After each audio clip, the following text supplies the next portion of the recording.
Okay, in June, we had completely shut them the fuck down. They couldn't even be seen anywhere. Kiburi merudi. These were people who were running away from parliament in ambulances kama wamejificha. But now wako huku grabbing land. And Pierre, you should know that the regime also knows that it's on the brink of being toppled. That's why you see them trying to co-opt Maraga or Mtata, or who else can we see that we can co-opt to try. This thing doesn't have a leader, it doesn't have a tribe, it doesn't have any of those things. The nation is yearning for change. We've been suffering for so many years, and we can see when the revolution is, when people are trying to co-opt it. We are doing that when people are trying to water down the real noise. Okay? Like this whole Njeri fiasco. We know it's sponsored to distract. Okay? Njeri, there's no charge that even the state can front to her. Hakuna kitu wanafanya. It's just to drown out the reject finance bill noise. And the thing is, once we get back on the streets, we are not going home. That kwanza should really resonate with people. Hatuendi nyumbani.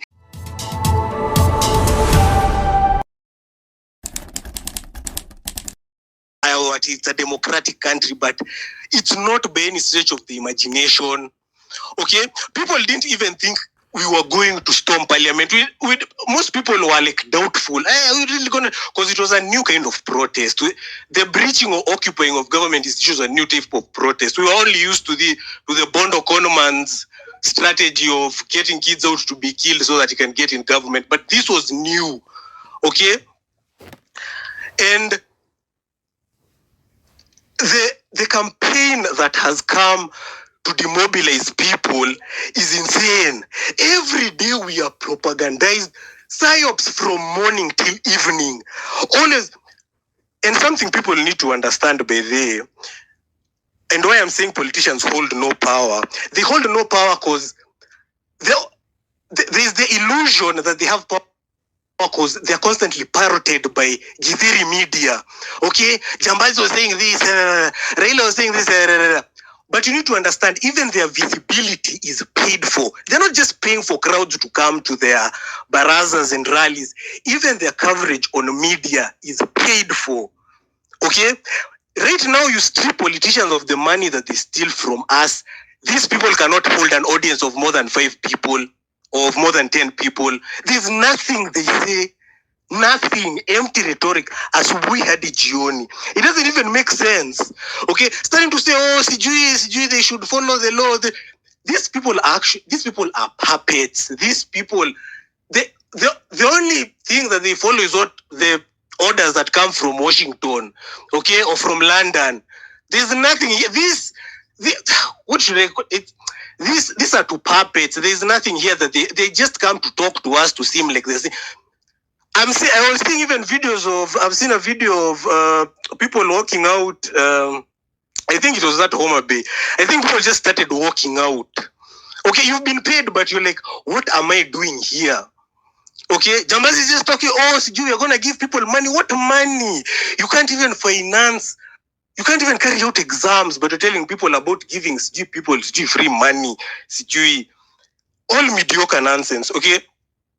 But anyway, let me finish up with the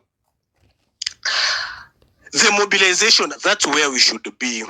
It's not about, you see the same way we mobilized about finance.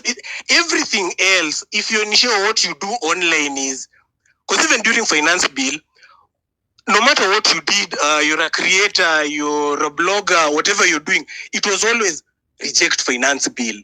That is how it happened. It happens or how it happened. Okay, because sometimes I'll see people in my DMs asking, how can you mobilize? You mobilize from where you are. Okay, it's not, there's no one special coming with something new that we don't know. And the nation has been like, we need to occupy. The conversation has gone from when we were planning to storm State House on June 27th, sorry. But the conversation has diverted from that to now, this one, that one is doing, is coming, stop. These people, even that clout, they have none. It's zero. This is sponsored. Okay, and you know the moment an illusion is repeated, you're like, oh, no. And this serves many purposes, okay? It's also to induce apathy, okay? You see this constantly rotating around small things. Oh, sijui this, we should do this. Oh, let's fight sijui this person. No, the focus should be one, and the focus is toppling this terrorist regime. People keep talking about, oh, sijui, we are 2027, IBC, Maraga. All this garbage is pointless. Our problem isn't morality. Our problem isn't individuals. These politicians are what we are trying to fight is bigger than this Kenya Kwisha shit show. These people are temporary office holders, illegitimate temporary office holders for that matter. Okay? And they need to be toppled down. And after we breach State House and after we occupy it, this won't be some, Kenyans are used to these elections with a predetermined puppet from the West. You're choosing between two puppets from the West. This won't be anything like that. This will be total regime. This has never happened, because even the 1963 thing was a sham. Okay, this has never happened. And when we tell you we are going to hang the whole rogue political, we are not joking around, we are not playing, these are not jokes. Some of you think these are jokes, some are like I've seen a video, I think it was a pastor or someone that had sodomized a minor. So I think it's today Amajana, and he got banned. Okay, so if people are getting banned because of Sodom, what about the state and its occupiers who have caused untold terror and suffering for decades, centuries? Waniendeleza tu. And the madharau even that politicians usually have for Kenyans, like, it's dumbfounding. Juzi we are seeing Cheruiyot, after they've murdered citizens in Kilgoris na Jambazi. Cheruiyot goes, stands in front of people and is like, oh, police, see, you guys are just supposed to shoot them. Don't shoot them in the head. And people are listening. No one is saying anything. And people feel like that is something normal. Juicy, this other MP, Niwanakuru or something, is called Arama. He's telling citizens, oh, us, we need to go for special treatment, sijui abroad, that's why we can't. Sijui me. He was talking, I think, about Kihika, or trying to justify her going to seek medication abroad. These people, they don't even, these people, they don't care. They're not going to start caring. They shouldn't be given even room to breathe. Okay, in June, we had completely shut them the fuck down. They couldn't even be seen anywhere. Kiburi merudi. These were people who were running away from parliament in ambulances, kama wamejificha. But now wako huku grabbing land. And Pierre, you should know that the regime also knows that it's on the brink of being toppled. That's why you see them trying to co-opt Maraga or Mtata, or who else can we see that we can co-opt to try. This thing doesn't have a leader, it doesn't have a tribe, it doesn't have any of those things. The nation is yearning for change. We've been suffering for so many years, and we can see when the revolution is, when people are trying to co-opt it. We are doing that when people are trying to water down the real noise. Okay? Like this whole Njeri fiasco. We know it's sponsored to distract. Okay? There's no charge that even the state can front to her. Hakuna kitu wanafanya. It's just to drown out the reject finance bill noise. And the thing is, once we get back on the streets, we are not going home. That kwanza should really resonate with people. Hatuendi nyumbani. We're not kids. This isn't high school. This isn't lights out. Haturudi nyumbani. We are camping until we breach State House, which we don't even need to camp if we even have the numbers. When we have the numbers, we breach it. Simple. Okay? It's just that. And the whole political class and everyone associated to it. I'm not just talking about politicians, even these rats online who are consistently co-opting, infiltrating our conversations, diverting our conversations, trying to talk about the hijab bandit, always talking about at Wally. We don't give a fuck about it. This is a very... You see this nitpicking the symptoms of a broken system at trying to fight them one by one. It's a strategy that's used to divert attention and to stop people from focusing on where the real rot is. Okay, our collapsed healthcare system, no education, no infrastructure.